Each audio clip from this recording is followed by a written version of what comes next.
Se conoce muy poco la relación entre la respiración y su efecto en el cerebro. Tú, Nazaret, que llevas más de 25 años investigando el cerebro en las universidades, ¿nos puedes explicar la relación entre la respiración y el cerebro y más allá, las emociones y nuestro bienestar? Pues sí, mira, esto me parece muy interesante. Fíjate, cuando yo empecé el doctorado en la Facultad de Medicina, en la Universidad Autónoma, recuerdo que el catedrático de Medicina me dijo: aquí en este laboratorio solo nos interesa de cabeza hacia arriba. Es decir, el cuerpo lo olvidábamos completamente. Es decir, la ciencia, y esto hace 25 años que llevo ya investigando el cerebro, no consideraba para nada la influencia que podrían tener los órganos sobre la dinámica neuronal. Y así pues llevábamos más de 300 años en lo que es la ciencia moderna.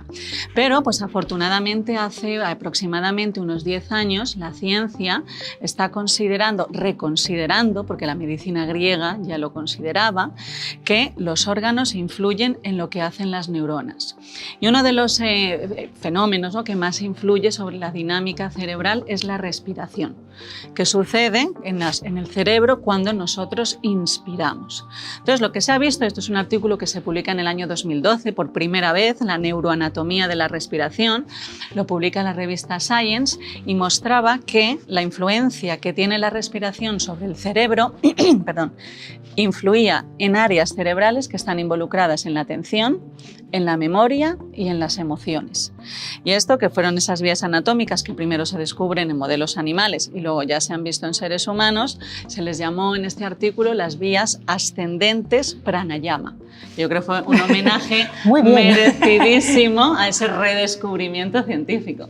Qué bien, porque en el pranayama, en yoga, lo entendemos, lo sabemos, pero no está explicado hacia la relación en el cerebro. Y hay una cosa que insistimos en yoga, es respirar por la nariz. Entonces, la diferencia entre respiración bucal y respiración nasal. Pues mira, desde el punto de vista biológico, que eso es verdad, cuando yo siempre hablo de lo que vemos a nivel científico en el laboratorio, ante el mundo del yoga, yo digo, ¿qué voy a aportar? Pero bueno, lo que se ve científicamente es que cuando nosotros respiramos por la boca, estamos perdiendo unas grandes capacidades de filtrar el aire. Cuando nosotros respiramos por la boca, el aire entra a nuestro cuerpo. Si nosotros inspiramos por la nariz, en la nariz hay unos filtros térmicos que se llama el filtro amarillo y el filtro rojo, que ya realizan una cierta purificación del aire. Pero no solo eso, sino que lo humedecen y lo calientan para que entre de una forma más adecuada a nuestro cuerpo. Eso estamos hablando de los beneficios que podría suponer a un nivel inmune, por ejemplo, porque se ha visto que está relacionado con ciertos factores de inflamación. Pero a nivel cerebral, cuando nosotros inspiramos por la nariz, se activa una estructura en nuestro cerebro que se llama el bulbo olfativo. De todos los sentidos que tenemos, los 5 sentidos de la estereocepción, la vista, el oído, el olfato, el gusto, el tacto, el olfato es el más diferente de todos ellos. Tiene un recorrido en el cerebro que es diferente. Cuando nosotros inhalamos por la nariz, se activa esta pequeña estructura, que es el bulbo olfativo, que se ha visto, y esto lo demuestra la Universidad de Tokio hace muy poco, que esa estructura tiene una conexión directa con el hipocampo. El hipocampo, los hipocampos, porque de todo tenemos 2, es una estructura como un caballito de mar que es la que más involucrada está en la memoria. Por tanto, en estos estudios y los que han venido después ya veían que el olfato y la inspiración es el sentido que más involucrado está a la memoria. Entonces, en cada inspiración que nosotros hacemos, ¿cómo actuaría la respiración sobre el cerebro? Cuando nosotros inspiramos y lo hacemos por la nariz, en ese momento las neuronas del bulbo olfativo están emitiendo electricidad a la misma frecuencia a la que yo inspire. Que eso es un ritmo que es muy lento para el cerebro. El cerebro va más rápido que nuestra respiración normal. Esa inspiración, esa activación de esas neuronas del bulbo olfativo son como un marcapasos, que hace que las neuronas del hipocampo, la estructura más involucrada en la memoria, se alineen. Es decir, ¡pum!, las pone en fase, se dice científicamente. Las neuronas tienen su propia dinámica, cada vez que llega el pulso de la respiración, ¡pum!, se alinean. Por tanto, cuando nosotros estamos inspirando por la nariz, nuestro hipocampo tiene una estructura neuronal, una dinámica neuronal que es más organizada. Por tanto, cuando nosotros respiramos por la nariz, tenemos más capacidad de memoria y por tanto más capacidad de atención. Hay un estudio maravilloso que nos dice que recordamos más aquello que ha coincidido con el momento de la inspiración si es nasal. Vale. Por tanto, fíjate, cuando respiramos, que la mayoría somos respiradores bucales, pues estamos utilizando nuestros recursos neuronales no en su máxima esplendor. Claro. Y la respiración nasal, pero con las distintas fosas nasales, porque en pranayama hacemos estas respiraciones alternas, cambiando, ¿tiene un efecto en los distintos hemisferios del cerebro? Pues fíjate, hace 5 años que yo lidero un proyecto de investigación que se realiza en un laboratorio, que es Niracara, que pertenece a la Complutense. Allí tenemos una cátedra, que es la Cátedra de Mindfulness y Ciencias Cognitivas. Pues hace 5 años le proponemos a la universidad medir simultáneamente el cerebro, la respiración por ambas fosas, el corazón, el estómago y el intestino. Pues no se había diseñado ningún dispositivo que midiese la respiración por ambas fosas. Siempre en los laboratorios se medía la respiración con una banda en el pecho que nos indica cómo exactamente que respiramos, pero no si respiramos más por una fosa que otra. Tuvimos que diseñar unos dispositivos que fue un lío tremendo de levantar el suelo porque no había nada. Fíjate que esto también es curioso, el mundo científico que sabe un montón de muchas cosas y no sabemos para qué tenemos 2 fosas nasales. Bueno, pues conseguimos medir simultáneamente el campo magnético del cerebro con la presión del aire por las 2 fosas. Todo esto medido 1000 veces al segundo, o sea, mucha precisión. Pues, ¿qué es lo que vimos? Pues algo que se postulaba y que, bueno, pues evidentemente el mundo de yoga lo sabía muchísimo mejor, que tenemos mucha asimetría en las fosas. No inspiramos con la misma presión, con la misma amplitud por ambas fosas. Hay momentos del día en que hay una fosa que está más bloqueada, otra fosa que esté más abierta. Pero este descompás de las fosas depende también del estado emocional. Si yo estoy más nerviosa, estoy más cansada, tiende a cerrarse más una fosa que normalmente sea a la izquierda. Si tengo un estado más de atención, tienden a equilibrarse.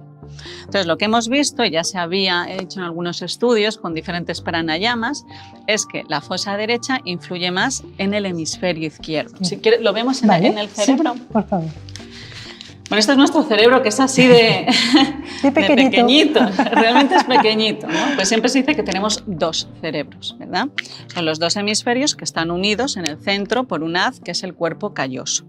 Entonces, lo que nosotros vemos es que la fosa derecha influye en la parte frontal del cerebro en el hemisferio izquierdo. ¿Vale? Siempre contralateral. Sí, exacto. Y la otra fosa en el otro hemisferio. Como decíamos, nosotros no respiramos de forma simétrica, de forma general.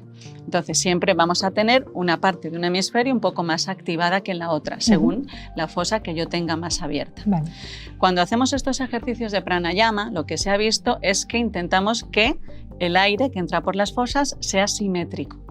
¿Vale? Y por tanto, ¿qué es lo que favorecemos? La comunicación interhemisférica. Eso es lo que se ha visto. Y la rapidez o la profundidad de la respiración, que siempre hablamos de respirar usando el diafragma. Con el estrés o ciertos estados de ánimos o emocionales, pues nuestra respiración se acorta, empieza a estar más caótica y más irregular y nos olvidamos de utilizar el diafragma. Entonces, ¿cuál es la gran diferencia a nivel cerebral entre una respiración lenta, completa, profunda y una respiración corta? Pues mira, también cuando nosotros empezamos a hacer los experimentos sobre cómo la dinámica respiratoria influye en la cerebral, pues yo me estudiaba los libros, ¿no? Y veía la curva maravillosa, inspira, retiene un poco, expira, retiene un poco. Nadie lo hacía así. Pero aquí nadie cumple lo que dice el libro. Todos hacíamos así, pum, pum, pum, pum, pum. Es decir, nos saltábamos completamente las apneas, la inspiración no era completa cuando ya estaba expirando, la expiración era tan corta o más que la inspiración, ¿no? Entonces lo que nosotros vimos es, bueno, pues esto es el patrón que tenemos de forma regular para respirar. Vamos a ver si les pedimos a las personas que respiren de otra forma, les vamos a instruir, vamos a ver si eso cambia en su dinámica cerebral. Entonces lo que nosotros hicimos fue coger un estudio de personas que tenían dolor crónico por discopatía. Durante unos meses se les enseñó a ralentizar la respiración. Respiramos unas 15 veces por minuto, pues vamos a ver si podemos llegar a 6 veces por minuto. ¿Pero de manera natural para que sea una nueva pauta o es durante un ejercicio? Durante un ejercicio, vale. Exactamente. Durante un ejercicio que podría ser de unos 10 minutos. Vale. Entonces, solo durante ese tiempo donde se ralentiza la respiración lenta, que ya se había estudiado que tenía muchos beneficios, por ejemplo, el sistema cardiovascular, pero en concreto sobre los nociorreceptores, los receptores del dolor.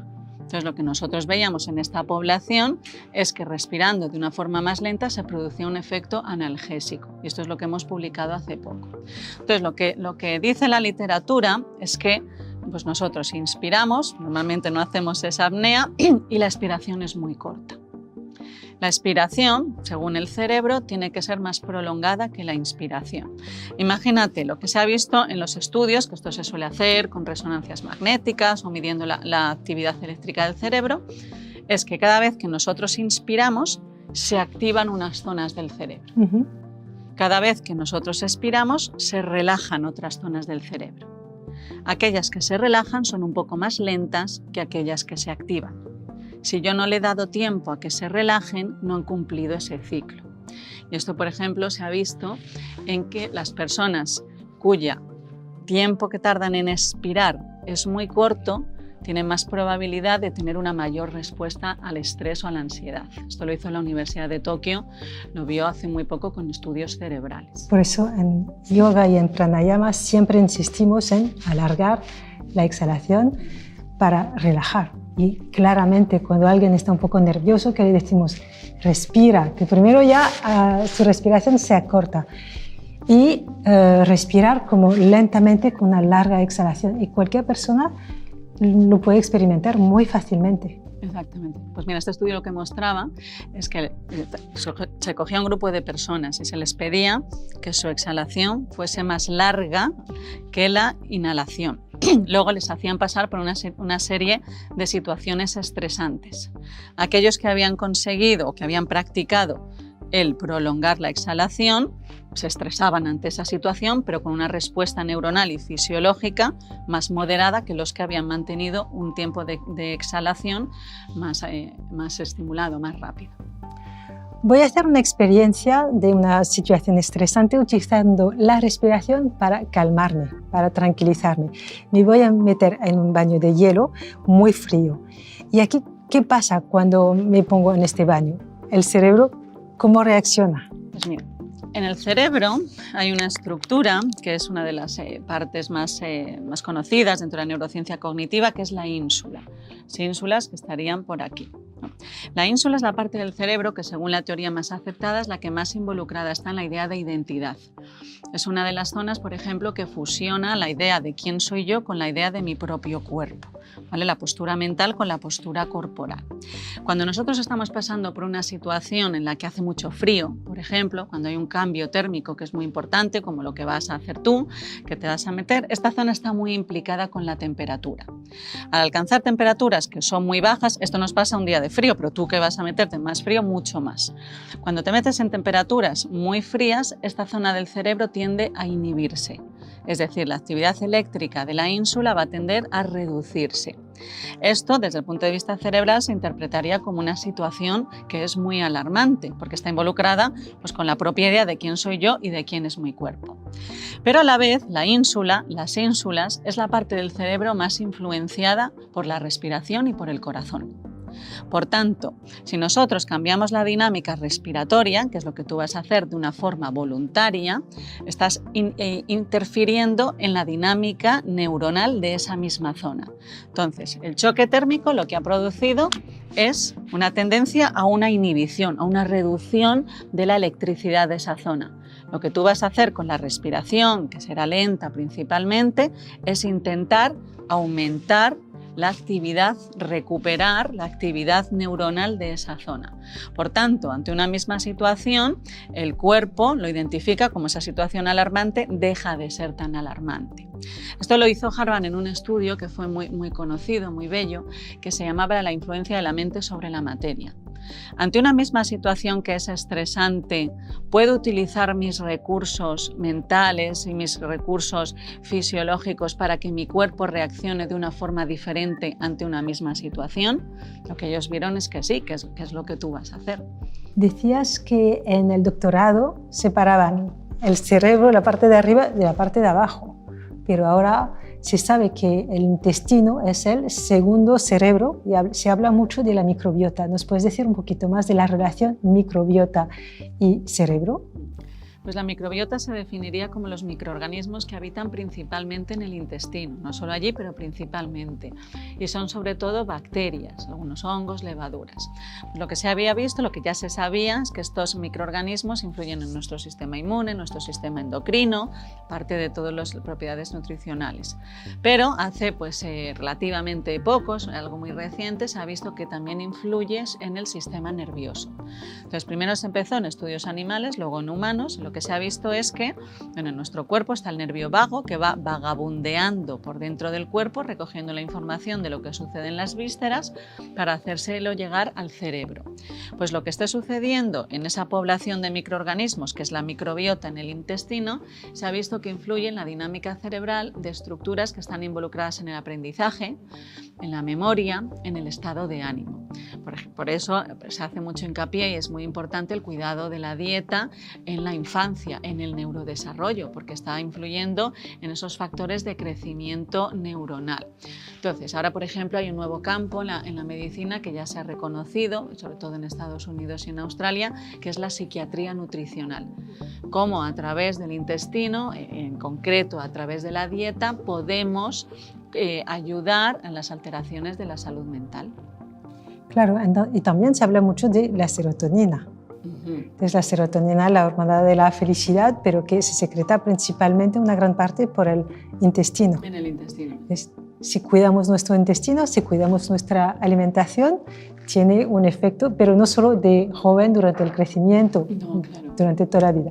Y ahora hay cada vez más importancia, damos más importancia a la alimentación, a la nutrición, para entender lo que comemos no es solo un tema de paladar, de placer, sino realmente de salud y de bienestar. De salud mental, absolutamente. O sea, esto sí que se ha visto, por ejemplo, que las personas que toman de forma regular lo que se llama comida basura, que en el campo científico se definiría como aquella comida que está procesada, alto contenido en azúcares, las bebidas enlatadas, los aperitivos salados, a lo que yo creo que todos sabemos que nos referimos, pues esto aumenta la probabilidad de alteraciones en la salud mental, mayor procesos de ansiedad, se ha relacionado, se está estudiando la influencia que tiene sobre procesos depresivos, es decir, que cuidar lo que comemos es también cuidar nuestra psicología.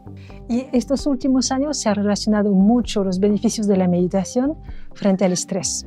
Pero exactamente, ¿qué es la meditación?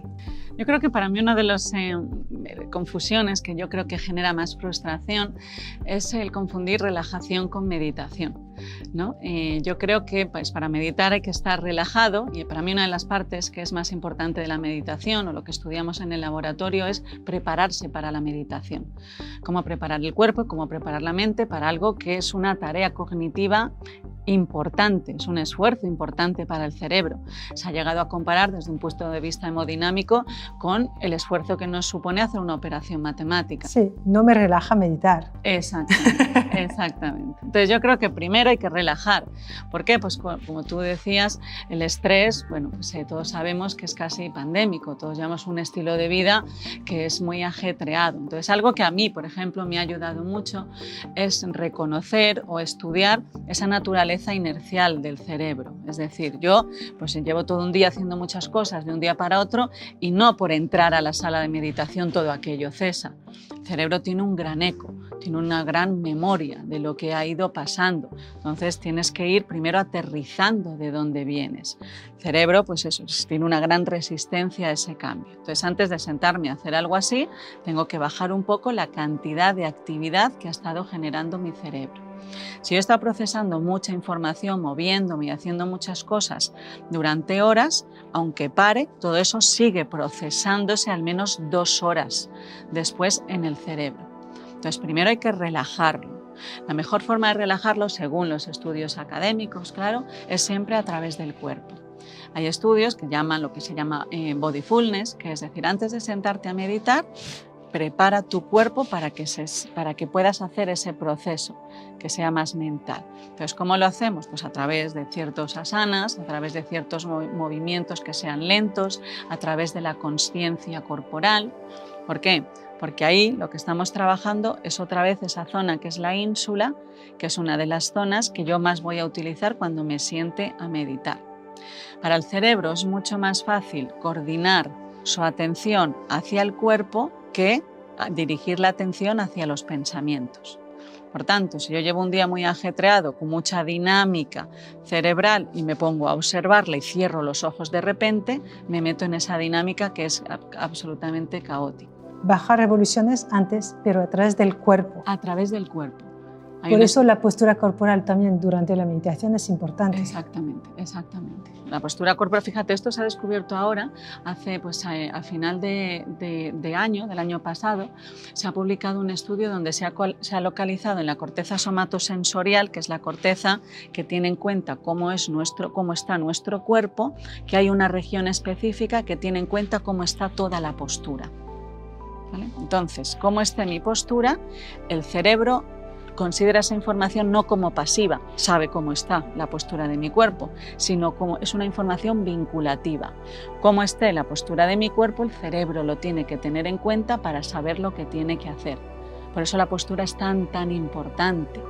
Entonces, por eso lo que decimos, ¿no? Y que dicen tantos maestros, siéntate en una postura en la que tú quieres meditar. Exactamente, no podemos meditar así porque mi cuerpo lo va a asociar a un estado de relajación o de adormecimiento, ni puedo estar así de tensa porque mi cuerpo lo va a identificar. Pero tengo que estar en una situación en la que tengo que estar manteniendo mi atención. Que es Estoy lo que avisando a mi cuerpo y a mi mente que me preparo a la meditación, a esta actividad, que es una actividad mental, intentando pensar menos, pero es activo. A mí siento que cuando estoy meditando, primero no estoy relajada y estoy muy concentrada y hay un esfuerzo voluntario. Completamente, y es así. Entonces lo primero es prepararlo, que a mí me parece que es un paso que se nos olvida. Por ejemplo, algo que se está estudiando y que me parece muy importante es preparar también los ojos. Cuando estamos muy estresados, los ojos tienden a moverse mucho y esto lo observas cuando estás meditando, que aunque tengas los ojos cerrados, el ojo se está moviendo. La cantidad de movimientos del ojo está relacionada con la capacidad de atención. Más movimientos, menos capacidad de atención. Relaja tus ojos. Cierra los ojos poco a poco. ¡Bum! No en bloque, porque ahí entras en una red neuronal, que es una red que está muy asociada al diálogo interior. Entonces, ir preparando todo nuestro cuerpo para sentarnos. Y luego, una vez que ya estás sentada, pues a mí lo que me parece que es muy bello es poder explicar desde el punto de vista biológico pues lo que siempre se ha llamado ese baile entre lo voluntario y lo involuntario. ¿No? Que esto, por ejemplo, a mí cuando lo empecé a estudiar en el laboratorio y lo podíamos ver allí con las máquinas, a mí me ayudó mucho en el proceso. Tú te sientas a meditar y dices, vamos a considerar una meditación que es, voy a intentar controlar mi propia atención. Esto es algo que según los estudios tenemos sobrevalorado. Cuando preguntas a alguien, ¿podrías estar concentrado manteniendo tu atención durante 10 minutos seguidos? La gente piensa que sí, gran parte, pero se dan cuenta que no. Y que hay estudios, ¿no? Que he leído en tu libro también, que algunas personas hicieron esta investigación y que más de 6 minutos no lo consiguieron y además fue una experiencia desagradable. Exactamente. ¿Por qué es desagradable? Pues bueno, se ha postulado porque lo primero das cuenta de que no tienes control sobre tus propios pensamientos, no tenemos control sobre la atención, ¿no? Y no estamos acostumbrados a observarnos a nosotros mismos, a contemplarnos, ¿no? Y esto es una experiencia que nos estresa. Entonces, cuando tienes la intención de decir, bueno, durante 5 minutos voy a observar alguna sensación en mi cuerpo, por ejemplo, la sensación que me produce respirar. Entonces, voluntariamente yo quiero que mi atención se dirija a observar las sensaciones de la respiración. Entonces, al principio, pues el cerebro dirige su atención allí. Pero ¿qué es lo que pasa? Que nuestro cerebro tiene una dinámica que se llama espontánea, que es una dinámica intrínseca del cerebro, que tiende a irse de ese momento presente. Entonces estoy luchando contra lo que yo quiero, mi voluntad, que es mantener mi atención allí, contra los mecanismos biológicos que son involuntarios. Es el monkey mind. Exactamente. Los tibetanos de que lo asemejaban, ¿no? Y se va, pero el hecho de darse cuenta que se va ya es parte de la meditación. Exactamente. Entonces esto es lo que se ha visto, que si quieres lo vemos aquí, es, imaginamos que empezamos a meditar y vamos a hacer un ejercicio de atención a las sensaciones que produce la respiración, que es lo que más se ha estudiado en los laboratorios. Entonces en ese momento tenemos una gran actividad en las cortezas frontales del cerebro. mi atención está dirigida ahí. Estoy observando las sensaciones de mi respiración y esto es voluntario, ¿vale? Pero de repente, de forma involuntaria y sin que yo lo llame, se activan lo que se llaman las interferencias de la atención. Me acuerdo de algo, me imagino algo, mucho diálogo interior, ¿no? Que esto Santa Teresa le llamaba la loca de la casa. Entonces, desde el punto de vista cerebral, como nosotros lo vemos en las máquinas de neuroimagen, es mucha actividad que va de un lugar a otro, de forma rápida, de forma intermitente y sin mucha estructura. Se pensó que esta dinámica era casi pues, estocástica en el cerebro. Esta actividad tiene una naturaleza que es no espontánea, ¿vale? Es decir, va a surgir, es involuntaria. ¿La podemos detener? ¿Podemos controlar, volver a lo voluntario? Exacto, y para ello lo que tenemos que hacer es darnos cuenta de que nos hemos caído en lo involuntario. ¿Cuáles son las dos estructuras cerebrales que se han localizado, que están más involucradas en ese dar cuenta de que me he ido, en ese dar cuenta de cómo estoy? Otra vez, la ínsula, que por eso decíamos que es tan importante, por eso es tan importante la respiración, en la meditación, porque hemos dicho que la respiración influye sobre todo en la ínsula, es la zona del cerebro más influenciada por la respiración. Si yo tengo ese control de la respiración, trabajo más en la ínsula. Y una estructura en el cerebro que fíjate que nos hace entender muy bien eso, que es la corteza cingulada. ¿Quién es la corteza cingulada? Y sobre todo esta parte anterior, la que está más cerca de la frente. Es una estructura que conecta en el cerebro lo que es consciente, voluntario, con lo que es no consciente, involuntario. Por eso estamos en ese baile o en esa lucha entre lo voluntario y lo involuntario.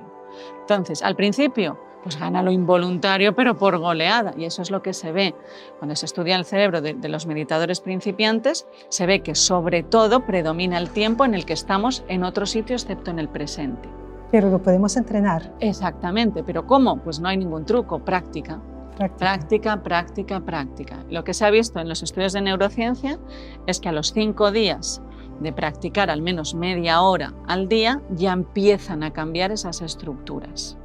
Pero es un cambio muy leve, aunque es significativo, pero es muy leve.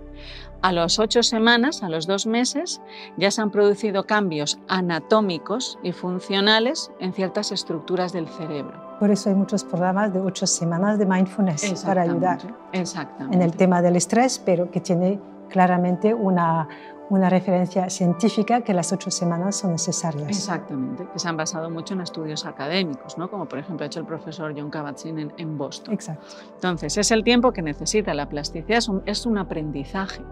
Entonces, ¿qué es lo que ha hecho? Pues que ha tomado más control los mecanismos voluntarios sobre los involuntarios.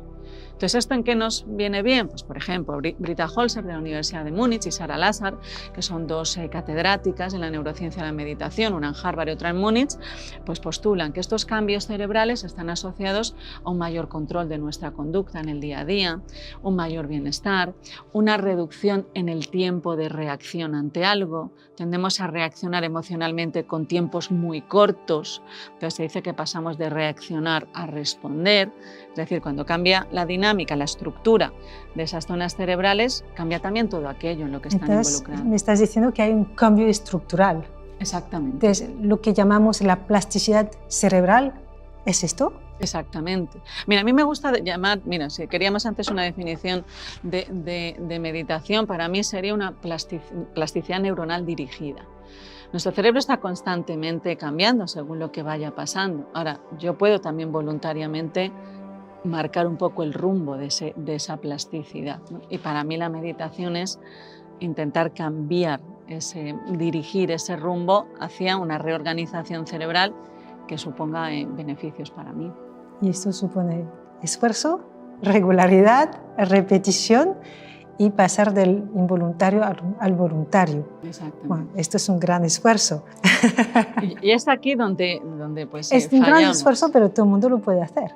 Sí, exactamente. Todo el mundo lo puede hacer. Mira, hay un punto de inflexión en todo lo que son los cambios cerebrales asociados a la meditación, que es a partir de la 6ª semana, que es donde más abandonan las personas los programas. Ese es el momento en el que el cerebro empieza a cambiar, pero también es el momento en el que damos más cuenta de cómo estamos. Momento en el que no es agradable a veces observar lo que estamos observando. Ahí es donde solemos escapar. ¿Hay un momento idóneo para meditar? ¿Por la mañana o por la tarde o antes de ir a dormir? No hay estudios sobre ello, pero fíjate, antes mencionabas, ¿no?, que la meditación es un estado en el que tienes que estar alerta y un estado que requiere de un esfuerzo, ¿no? Pues se ha visto que cuando meditamos, los meditadores que no son muy expertos, si meditamos por la noche, poco antes de irnos a dormir, puede producirnos alteraciones en el sueño. Es decir, si yo estoy haciendo algo que estás activando tu cerebro para mantener esta atención. Exactamente, no es una relajación. Hay meditaciones de relajación que nos favorecen y nos ayudan, por ejemplo las de compasión, nos ayudan, nos facilitan el sueño. Pero una meditación de un control de la atención requiere que en el cerebro, en ciertas estructuras, empezando por la parte occipital, la parte posterior, las neuronas aumenten sus ritmos alfa. Es decir, que se generen más neuronas que empiezan a emitir disparos eléctricos a una frecuencia de unos 8 o 10 hercios. Esto, por ejemplo, es algo que nosotras ahora mismo estamos haciendo. Para que podamos estar hablando y podamos tener atención en lo que estamos haciendo, nuestro cerebro ha generado mucho alfa. Entonces es un estado cognitivamente demandante. Si ahora hago esto mismo en la meditación y me voy a la cama, mi cerebro está así, activo, porque los cambios cerebrales funcionales asociados a la meditación se pueden mantener más de 2 horas. ¿Qué se recomendaría a un principiante? Mejor por la mañana, después de una noche de sueño, tiene menos también recuerdos o información del día. Y o por la tarde, pero no inmediatamente antes de hacer unos movimientos para preparar el cuerpo. Exacto. Y sentarse en un cojín, en una silla, las dos cosas son válidas. Entonces las personas que piensan que están meditando cuando están corriendo por la calle o nadando, es otra actividad.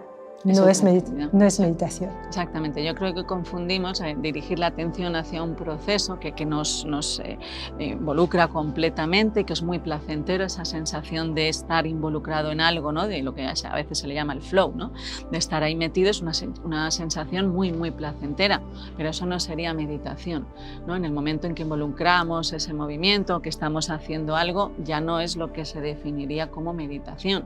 Aunque tiene sus beneficios y aunque produce ese bienestar, pero no es lo mismo. Y lo mejor es crear el hábito. Entonces, si puede ser, imagino, a la misma hora, en el mismo lugar. En Srakodarta hay una sala de meditación preciosa y es verdad que el ritmo isleño, también de una situación más de vacaciones, ayuda muchísimo a sentarse en un cojín, mirar el paisaje para empezar una meditación. Entonces, también yo diría que podemos recomendar y sugerir a las personas que quieren empezar, buscarse una vista para entrar en esta preparación que dices, un buen sitio para sentarse y que sea recurrente, ¿no? Exactamente, ¿no? Yo creo que sobre todo en la práctica, ¿no?, la constancia. Y por ejemplo, ¿no?, algo que nosotros estudiamos era el qué pasa cuando no te apetece hacerlo. O sea, medita aunque no tengas ganas. ¿Por qué? Pues porque estamos muy acostumbrados a la sensación, en este caso hormonal, que nos produce hacer algo que nos está gustando. Entonces, practicar ese gozo a la no sensación. Siéntate aunque no te apetezca. Pues un buen consejo. Muchísimas gracias, Nazaret. A ti, gracias.